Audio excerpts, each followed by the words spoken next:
بسم اللہ الرحمن الرحیم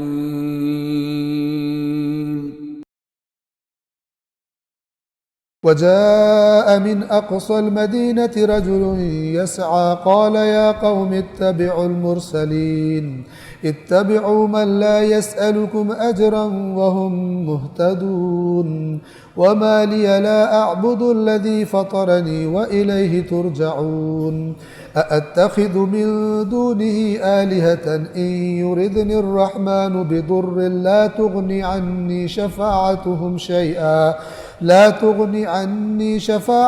شيئا ولا ينقذون إني إذا لفي ضلال مبين إني آمنت بربكم فاسمعون قيل ادخل الجنة قال يا ليت قومي يعلمون بما غفر لي ربي وجعلني من المكرمين۔ اب یہ کیس کی پروسیڈنگز ہو رہی تھی، بستی والے جمع تھے، بستی کے سردار جمع تھے، ان تینوں انبیاء کو درمیان میں کھڑا کر کے ان کی تفتیش کی جا رہی تھی، ان پر الزامات لگائے جا رہے تھے اور ان کے لیے سزا تجویز کی جا رہی تھی کہ ایک اللہ کا مومن بندہ جس کا قرآن نے نام نہیں لیا، اور یہ قرآن کا ایک سٹائل ہے، بستی کا ذکر کیا، روایات میں آیا کہ بستی کا نام انطاکیہ ہے، اور یہاں پہ حضرت عیسیٰ کے جن کو انبیاء کہا گیا یہ حضرت عیسیٰ کے حواری تھے، اور ان کو حضرت عیسیٰ نے ان کو تبلیغ کے لیے بھیجا تھا۔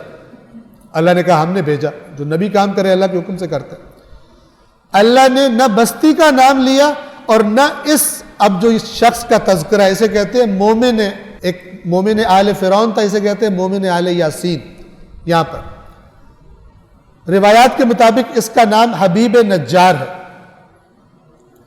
یہ آیا اور اکیلا ہی انبیاء کو ڈیفینڈ کرنے لگا، اور اسے پتا تھا کہ میرے ساتھ ہونا کیا ہے۔ اپنی بستی اپنی قوم کے لوگوں کے رویے جانتا تھا، اور اس کو پتا تھا کہ یہ انبیاء کے کتنے مخالف ہو چکے ہیں، اور میں نے جب آ کے ڈیفینڈ کرنا ہے تو انہوں نے میرے ساتھ کیا کرنا ہے۔ اللہ نے بھی اس کا نام سورہ یاسین میں نہیں، لیکن اس کے کام کو تا قیامت قرآن کا حصہ بنا دیا، اور بتایا کہ مرد مومن کیسے ہوتے ہیں۔ ساری دنیا مخالفت کر رہی ہو، حق بات کو وہ ڈیفینڈ کرتے، اور انبیاء حق پر تھے، ان کو ڈیفینڈ کرنے کے لیے یہ شخص آیا۔ اور شہر کے دور ترین کنارے سے ایک شخص دوڑتا ہوا آیا، گویا کہ اس کو اچانک خبر ملی تھی کہ وہاں پہنچو، وہاں پر تو ان نبیوں کے ساتھ یہ سلوک ہو رہا ہے۔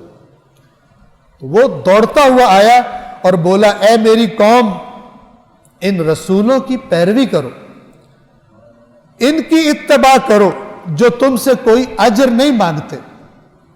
یہ اس نے دلیل دی، اور اللہ نے اس دلیل کو قرآن کا حصہ بنا دیا۔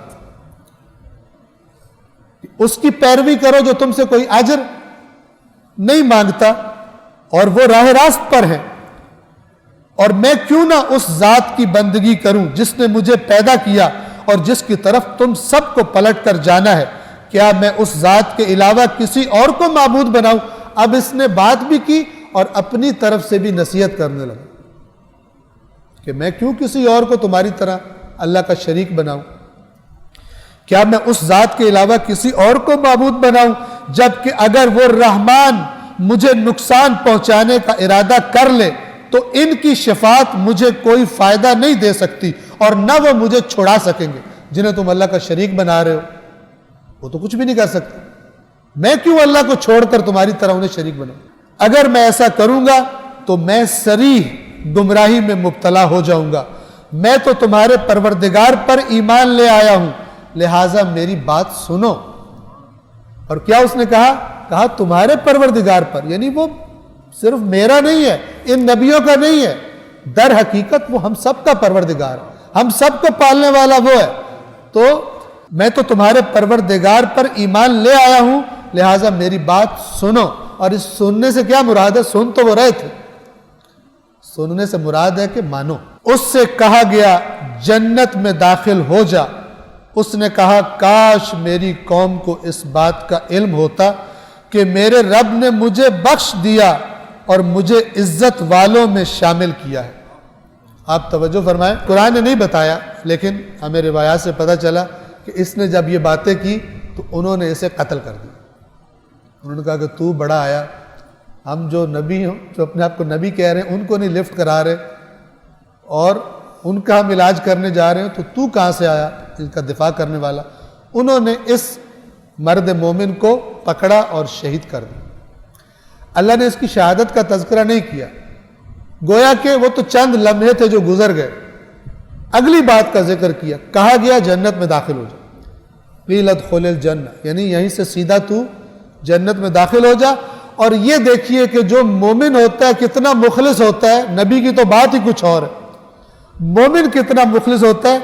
اس نے یہ سن کر اس قول کے بدلے میں یہ نہیں کہا اللہ میری قوم پہ لعنت کرے، بلکہ کہا کاش میری قوم کو پتہ ہوتا کہ وہ کیا کر رہے ہیں اور وہ یہ حرکت نہ کرتے، تاکہ جس نعمت میں اللہ نے مجھے داخل کیا ہے اس نعمت میں۔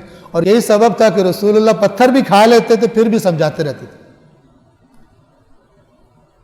حریص علیکم کا مطلب یہ ہے، حریص ہم عام طور پہ نیگیٹو معنی میں یوز کرتے ہیں، لالچی، لیکن قرآن نے اس لفظ کو پازیٹیو ترین معنی میں رسول اللہ کے لقب کے طور پہ استعمال کیا۔